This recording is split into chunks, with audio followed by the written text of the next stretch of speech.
Welcome to our course, The Art of Winning Proposals. If you're here, you're likely a professional who wants to know how to write winning proposals. You might be an inspiring procurement professional, a business stakeholder, RFP consultant, business broker, sales director, or a new business owner looking to develop new strategies on how to acquire more contracts. However, you may have found the request for proposal process frustrating. This course is designed to help you build a practical and actionable plan for writing more attractive proposals. With case studies, indicative statistics, best practices, and critical RFP considerations, you'll learn how to improve or establish a winning proposal strategy. We will be focusing mostly on the role of requests for proposals, known as RFPs. And by the end of the course, you will know how to draft winning replies that make your business proposals different than the rest. To start, let's look at the purpose of RFPs, otherwise known as requests for proposals. Both private businesses and government entities use RFPs to elicit bids on projects. Say a telecommunications company needs unique software to analyze how their processes work, a practice known as process improvement. They will seek vendors to build the foundation of this software. Some businesses may have an idea of what companies they want to coax into a partnership, but a lot of the time there is not much of an idea where to start. This is where RFPs come in. The company posts a public RFP stating what they need, usually project-based. The businesses offering these services send in their proposals to be considered as their specific vendor. There are various RFP databases that post publicly, and these differ by industry. Alongside these, there are many sites that post government RFPs. Recently, RFPs are even available on social media platforms. On the flip side, vendors have an option of being proactive and registering on many sites for RFP posters to find. This is extremely helpful, as some RFPs are kept private.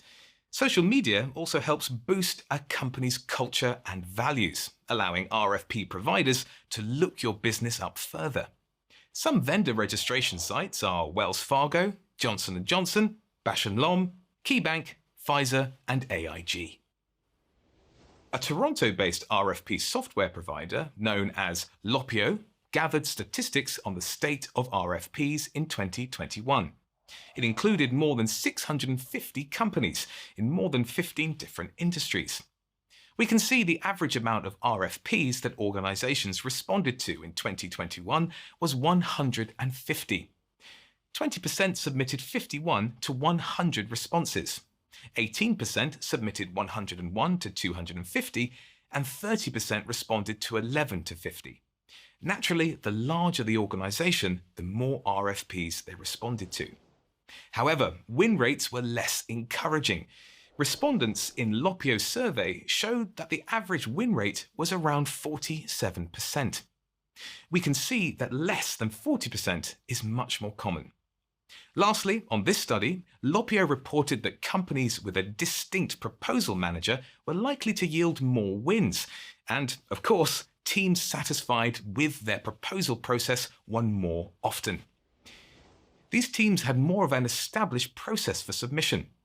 While having an established process, that doesn't mean that they generalized each and every response. But they had a process to ensure the proposal process was as good as it could be for each unique RFP. Businesses with tools to increase RFP responses had many more opportunities to propose, of course. However, there was no data on whether this increased the win rate.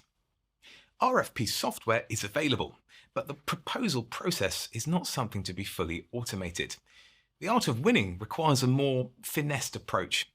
These software solutions can be useful as long as they're mitigated to keep metrics on process efficiency and queue up more human responses to specific RFP requisites. In this lecture, we've looked at the purpose of RFPs, as well as some statistics implying that proposals require a very specific process in order to win. In later lectures, we'll discuss the art of winning and how to differentiate yourself. Your task for this lecture is to download and complete the introduction worksheet. After that, join us in the next lecture.